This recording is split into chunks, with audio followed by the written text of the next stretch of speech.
Hello everyone, कैसे हैं आप सभी लोग। आशा है कि आप बहुत बढ़िया होंगे। आज है 23 मई और 23 मई साल 2026 के हरियाणा करंट अफेयर इस वीडियो में हम पढ़ने वाले हैं। आइए सेशन की करते हैं शुरुआत। और कल की क्लास में मैंने आप लोगों से एक सवाल पूछा था, उसका ठीक जवाब क्या होगा। उत्पाद शुल्क और कराधान विभाग जो है हरियाणा, ये गैर जीएसटी वस्तुओं को छोड़ के अन्य वस्तुओं की बिक्री पर वैट टैक्स लगाता है। ये बात गलत है, क्योंकि 1 जुलाई को भारत के अंदर 1 जुलाई साल 2017 को भारत के अंदर जीएसटी अप्लाई हो गया था।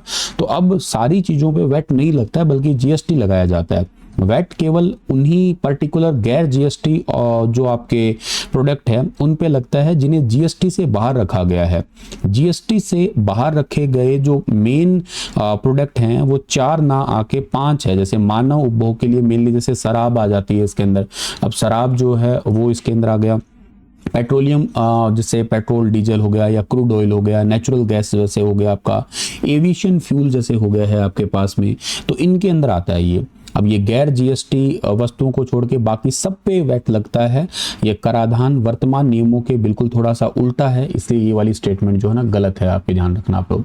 स्टेटमेंट 2 क्या है। शराब पर उत्पाद शुल्क संग्रह हरियाणा में राज्य सरकार के लिए राजस्व के प्रमुख स्रोतों में से एक है। हाँ, ये बात ठीक है। राज्य सबसे ज्यादा पैसा जो है ना कमाता है इसी से ही है। वैसे तो शराब के ऊपर जो है आपका उत्पाद शुल्क संग्रह में हरियाणा राज्य सरकार के लिए सबसे ज्यादा इनकम यहीं से ही होती है। Alcoholic liquor for human consumption को जीएसटी प्रणाली से पूर्ण रूप से बाहर रख दिया। अब इसमें स्टेट एक्साइज ड्यूटी और वैट लगाने का पूरा अधिकार राज्य सरकार के पास में ही है। तो स्टेट का खुद का टैक्स का एक रेवेन्यू का हिस्सा जो है ना वो यहीं से ही आता है। तो बिल्कुल सही बात है। तो इस करके ऑप्शन पहला तो गलत हो गया और दूसरा सही हो गया। डी वाला ऑप्शन बिल्कुल सही रहेगा हमारा इसमें। अगर आप सीईटी मेंस की तैयारी कर रहे हैं तो स्टार IQ एप्लीकेशन पे जाना, द्रोणाचार्य बैच है, इस बैच में आप लोग एडमिशन ले सकते हैं। हरियाणा सरकार ने खराब लिंगानुपात सेक्स रेशियो सुधारने में लापरवाही के आरोप में डॉक्टर के खिलाफ किस नियम के तहत कार्रवाई स्टार्ट की है। तो अभी हरियाणा के अंदर एक नियम आपको याद रखना है जिसका नाम है हरियाणा सिविल सेवा दंड एवं अपील नियम 2016 का नियम नंबर 7 है। पहले आप लोग ये नियम तो चलो याद रखेंगे एग्जाम पर्सपेक्टिव, लेकिन इस बात को सुने। हरियाणा में स्वास्थ्य विभाग की अतिरिक्त मुख्य सचिव का नाम क्या है? डॉक्टर सुमिता मिश्रा है। स्वास्थ्य महानिदेशक हरियाणा में कौन है? Director general of health department जो ना उनके हैं डॉक्टर मनीष बंसल जी है। Haryana civil medical services association के अध्यक्ष का नाम है डॉक्टर अनिल यादव है। हरियाणा सरकार ने सिविल सेवा दंड एवं अपील नियम 2016 के नियम 7 के तहत कार्रवाई करने का निर्णय लिया है। और ये कार्रवाई जो है ना इसके तहत होगा क्या सर? इसमें जो इंक्रीमेंट होगा वो रुक जाएगा, प्रमोशन रुक जाएगा। इसके अलावा हो सकता है पोस्ट जो है ना प्रमोशन की बजाय डिमोशंस हो जाए। इसके अलावा कंपलसरी जो है ना रिटायरमेंट करवा दी जाए, या नौकरी से जो हटा दिया जा सकता है, डिसमिस हो सकता है फ्रॉम सर्विस से। अब ऐसा करने के पीछे का कारण ये है कि हरियाणा में लिंगानुपात जो है ना वो घट गया है। चरखी दादरी का सबसे कम लिंगानुपात देखने को मिला है 768, नारनौल में 847 है, गुरुग्राम में 862 है, जींद में 871 है, झज्जर में, रोहतक में, ऐसे करके इन बाकी डिस्ट्रिक्ट्स का है। तो ओवरऑल जो है ना आप लोगों को देखने को मिल रहा है कि लिंगानुपात आप देखिए कितना चिंता वाली बात है। 768 हो गया, जो हम चाह रहे हैं 900 पार चाह रहे हैं हम। 2024 तक का 25 तक का आंकड़ा अगर देख के चलते हैं तो वो 923 पहुंचा है। जन्म के समय का ये रेशियो निकल के आता है, ध्यान रखना आप लोग। और ये फिर बाद में ओवरऑल जब सेक्स रेशियो निकालते हैं तो रिपोर्ट में 780, ये तो है ही। भविष्य में वैसे भी हम 2011 की जनगणना में सबसे कम थे। कहीं ऐसा ना हो कि अब 2027 की जो जनगणना का रिजल्ट आए उसमें भी हरियाणा सबसे पीछे हो जाए। तो इसी करके सरकार ये कार्रवाई कर रही है। तो नियम आपको याद रखना है। एक तो ये हरियाणा सिविल सेवा दंड एवं अपील नियम 2016 का नियम 7 है।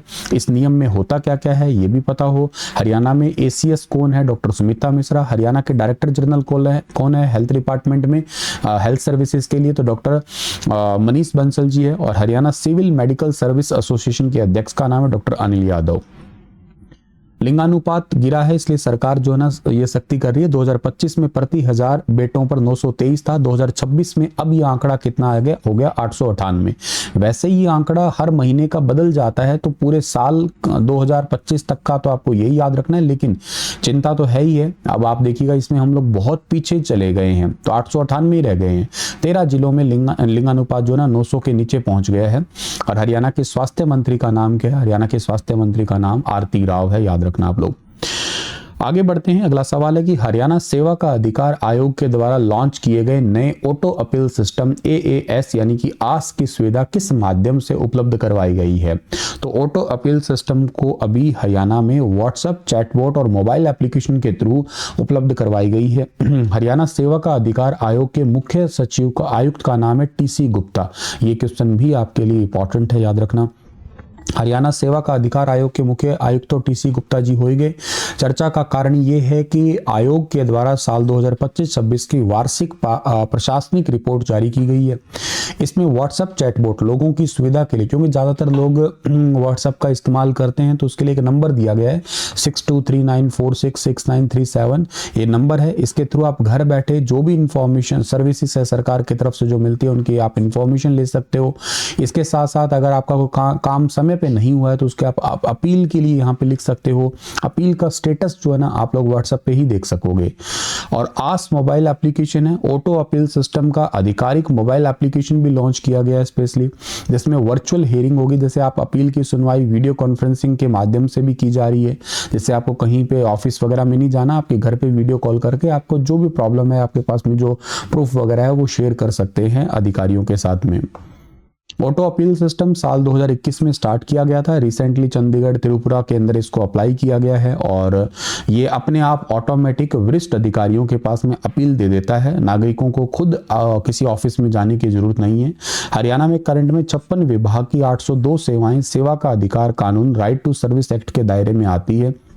इसमें जन्म मृत्यु प्रमाण पत्र है, जाति प्रमाण पत्र है, रिहायशी डोमिसाइल है प्रमाण पत्र हो गया, या शादियों का रजिस्ट्रेशन हो गया, सामाजिक सुरक्षा पेंशन होगी, बिजली पानी के कनेक्शन हो गए, या फैक्ट्री लाइसेंस हो गया, या दुकान का रजिस्ट्रेशन हो गया, या भवन नक्शा मंजूरी हो गया। ये सारे जो है इसके अंदर सर्विसेज आती है। और इसके साथ साथ कुल इसमें वैसे ना 2025-26 में देखा जाए तो 2.06 करोड़ से ज़्यादा इसमें आवेदन मिले हैं। 94.71% लोगों का निपटारा भी हुआ है। इस पे लगभग 28.5 लाख से ज़्यादा अपीलें जो है ना स्वचालित हुई है। और के साथ साथ जो है ना अपील का निपटान जो है ना आस पर दर्ज मामलों में 98% से ज़्यादा है। मतलब 100 लोगों ने अगर अपील गई है 100 लोगों की, तो 98 लोगों का अपील का सॉल्यूशन भी हुआ है। हरियाणा में इलेक्ट्रिक व्हीकल और ऑटोमोबाइल विनिर्माण को बढ़ावा देने के लिए वैश्विक EV निर्माता कंपनी कौन सी है, जिसने मुख्यमंत्री नायब सिंह सैनी के समक्ष प्रेजेंटेशन दिया है अभी हाल ही में। इस कंपनी का नाम है विनफास्ट कंपनी की कार भी अभी हाल ही में मुख्यमंत्री ने चलाई थी। तो वैश्विक हब का टारगेट है कि मुख्यमंत्री ने घोषणा की है कि EV और ऑटोमोबाइल विनिर्माण का वैश्विक हब हरियाणा को बनाया जाएगा। राज्य में विश्व स्तरीय इंफ्रास्ट्रक्चर, बेहतर कनेक्टिविटी और अनुकूल जो उद्योग अनुकूल नीतियां हैं वो भी तैयार करेंगे, जिससे ज़्यादा से ज़्यादा इन्वेस्टर्स हैं वो यहाँ पे अट्रैक्ट हो सके। और वैश्विक EV नीति निर्माता कंपनी विनफास्ट ने मुख्यमंत्री के समकक्ष राज्य में निवेश और विनिर्माण से संबंधित प्रेजेंटेशन दिया था अभी नई दिल्ली में हरियाणा भवन NCR के इंडस्ट्री एंड ट्रेडर्स एसोसिएशन के प्रतिनिधि और उद्यमियों के साथ में एक अभी बैठक भी हुई थी। हरियाणा में माल ढुलाई फ्रेट पर दी जाने वाली सब्सिडी को बढ़ाया जाएगा, ऐसा घोषणा की गई है। इसके साथ साथ उद्योग में उपयोग होने वाले टेस्टिंग उपकरण उन पे भी सरकार सब्सिडी देगी। सरकार स्कूलों में भी इलेक्ट्रिक बसों को बढ़ावा देने के लिए सुझाव दे रही है।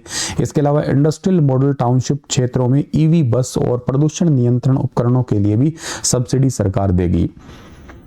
नेक्स्ट हम लोग आगे बढ़ते हैं। यहाँ पे कैबिनेट मंत्री हरियाणा में जो उद्योग एवं वाणिज्य विभाग के जो डिपार्टमेंट को देखते हैं उनका नाम है राव नरबीर सिंह और इसके सचिव का नाम है डॉक्टर अमित कुमार अग्रवाल। नेक्स्ट बात करते हैं हम लोग यहाँ पे गुरु शिष्य परंपरा प्रशिक्षण योजना के तहत गुरु को प्रति माह कितनी छात्रवृत्ति दी जाएगी। तो ये योजना जो है ना इसके चलते हुए 7,500 रुपए की हर महीने स्कॉलरशिप दी जाएगी जितने भी टीचर्स हैं उनको गुरु शिष्य परंपरा के चलते हुए। इसको मिनिस्ट्री ऑफ कल्चर की एक योजना है, 2003-04 से ये योजना की आधारशिला रखी गई थी, मतलब तब से स्टार्ट है ये। इंटेंजिबल कल्चरल हेरिटेज को सहेजने के लिए इसको स्टार्ट किया गया है। पंचवर्षीय योजना और वार्षिक बजट के माध्यम से इस योजना के जो फाइनेंशियल अगर अमाउंट देखते हैं या हम लोग इसका स्कॉलरशिप अमाउंट है उसको संशोधित किया गया है और लगातार इसको बढ़ाया जा रहा है। तो देश और प्रदेश में ऐसी प्राचीन और पारंपरिक कला विधाएं हैं जो धीरे धीरे विलुप्त हो रही है, उन्हें संरक्षण देने के लिए ये योजना का उद्देश्य है। अब भारत में प्राचीन गुरु शिष्य परंपरा को पुनर्जीवित करना, ताकि जितने भी उस्ताद है, गुरु है, उनके पास में जो इस कला का ज्ञान प्रॉपर रहे। कोई म्यूजिकल इंस्ट्रूमेंट हो सकता है या कोई भी और आर्ट एंड डांस फॉर्म वगैरह हो सकती है, ताकि नई पीढ़ियों तक उनको ट्रांसफर किया जा सके। आर्थिक रूप से कमजोर या हाशिए पर जा रहे पारंपरिक कलाकार, वाद्यकार जो है, उनके शिष्यों को मासिक रूप से जो है ना, जो वजीफा जिसको स्टाइफंड कहते हैं, उनको देके कला के क्षेत्र में लगातार प्रोत्साहन करने के लिए सरकार ने ऐसा निर्णय लिया है।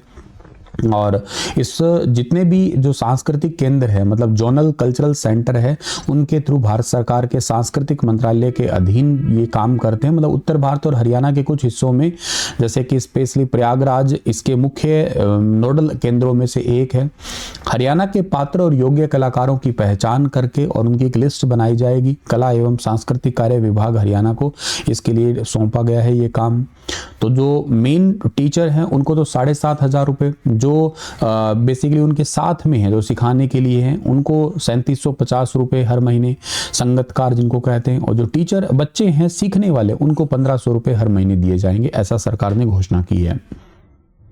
नेक्स्ट आता है सी मैटर्स योजना का संबंध किस केंद्रीय मंत्रालय से संबंधित है। तो CMARTS जो योजना है, एक्चुअली आपका सी मार्टस योजना, एक्चुअली इसका नाम, इस योजना का संबंध जो है ना, वो ग्रामीण विकास मंत्रालय से है। और इसका वैसे जो है ना, CMARTS के माध्यम से महिलाओं के नेतृत्व और ग्रामीण विपणन व्यवस्था के लिए एक रोड मैप तैयार किया गया है। हरियाणा समेत भारत के पूरे भारत के अंदर ही जो है ना, इसको स्टार्ट किया गया। इसका वैसे पूरा नाम है, C का मतलब तो है सेल्फ हेल्प एंटरप्रेन्योर्स, और MATRS का मतलब है marketing avenues for rural transformation. तो रूरल ट्रांसफॉर्मेशन के लिए मतलब गांव की जो महिलाएं हैं उनको काम देना, और उनके हाथों से बने हुए कोई प्रोडक्ट है उनको नेशनल लेवल पे, इवन इंटरनेशनल लेवल पे लेके जाना, ताकि महिलाओं को इकोनॉमिकली इंडिपेंडेंट बनाया जा सके। इसलिए जो है ना, CMARTS योजना को स्टार्ट किया गया है, क्योंकि ये मार्केटिंग की जाएगी उनके प्रोडक्ट की, और उनको नेशनल लेवल पे या वर्ल्ड लेवल पे पब्लिश किया जाएगा। इसकी वैसे घोषणा तो 2026-27 के बजट में भारत सरकार के द्वारा की गई थी। जैसे हरियाणा में एक ड्रोन दीदी कार्यक्रम चल रहा है ना आपका, वो तो इसी के चलते है ही। और इसका मेन उद्देश्य यही है कि दीनदयाल अंत्योदय योजना, राष्ट्रीय ग्रामीण आजीविका मिशन के तहत महिलाओं के नेतृत्व वाले जितने भी एंटरप्रेन्योर, जितने भी बिजनेस है, उद्योग है, इंडस्ट्रीज है, उनको थोड़ा मजबूत करे, उनका बाजार के साथ में प्रॉपर संपर्क बनाया जा सके, इसलिए इसको आगे लेके जाएगी सरकार। उम्मीद प्रोग्राम फेज 2 के तहत प्रस्तावित प्रशिक्षण केंद्र में कौन सा केंद्र पंजाब एवं हरियाणा क्षेत्र के लिए प्रस्तावित है। तो चंडीगढ़ को जो है ना, उम्मीद प्रोग्राम फेज 2 के चलते हुए पंजाब एवं हरियाणा के लिए मेन प्रस्तावित केंद्र है। वैसे इसका भी पूरा नाम है उम्मीद का भी, unique method of management and treatment of inherited disorders. तो वंशानुगत विकार है, उसके प्रबंधन और उपचार के लिए अनूठे तरीके अपनाने हैं हमें यहाँ पे, क्योंकि ऐसी कोई बीमारी है जो वंशानुगत चले जा रही है, पीढ़ी दर पीढ़ी बीमारियां चलती जा रही है, और उनमें जीन एडिटिंग करके उनको किसी तरीके से ठीक किया जा सके। केंद्रीय विज्ञान एवं जो आपकी प्रौद्योगिकी राज्य मंत्री है, साइंस एंड टेक्नोलॉजी मंत्री है, जिनका नाम है डॉक्टर जितेंद्र सिंह है, और ये पृथ्वी भवन न्यू दिल्ली के अंदर इसका दूसरे फेज का शुभारंभ किया गया है, ताकि जो रेयर जेनेटिक डिसऑर्डर्स है उनको प्रॉपर तरीके से मैनेज किया जा सके, उनका इलाज किया जा सके, उनको रोका जा सके। देश भर में ऐसी रेयर डिजीज है, मॉलिक्यूलर डायग्नोस्टिक जो है ना, उसको सुलभ बनाना, थोड़ा ये इसका टारगेट है। निदान केंद्रों की स्थापना की गई है। निदान केंद्र है जो आप बेसिकली डिजीज को एडमायर करेंगे, कहाँ पे किस किस एरिया में डिजीज है, कितने केसेस ज़्यादा है, इसलिए प्रॉपर जो है ना डिजीज एडमिनिस्ट्रेशन सेंटर है एक प्रकार के, ये जो 13 राज्य और एक केंद्र शासित प्रदेश में 25 नए निदान केंद्र सेटअप किए गए हैं। एक हैदराबाद में हो गया, एक इसके अलावा जो है ना बेंगलुरु, और एक चंडीगढ़ हो गया, जो पंजाब हरियाणा के लिए बहुत इंपॉर्टेंट पॉइंट भी है आपका। तो एक डिजिटल मॉनिटरिंग सिस्टम है एक प्रकार से समझिए, जहां पे बीमारियों को डिटेक्ट करके उनको ठीक करने की कोशिश करने वाले हैं हम लोग। फेज 1 जो स्टार्ट हुआ था वो 23 सितंबर 2019 को ही हुआ था।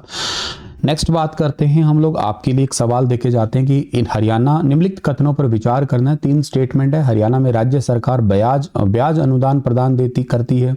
सभी प्रकार के बिलों के लिए ई बिलिंग 2018 में स्टार्ट हुआ था। हरियाणा के लिए फसल ऋण पर ब्याज की प्रभावी दर 0% है। थोड़ा विस्तार से बताना इसके बारे में। कल फिर मिलता हूं आप लोगों को लेटेस्ट अपडेट के साथ, तब तक अपना ख्याल रखना। शुक्रिया।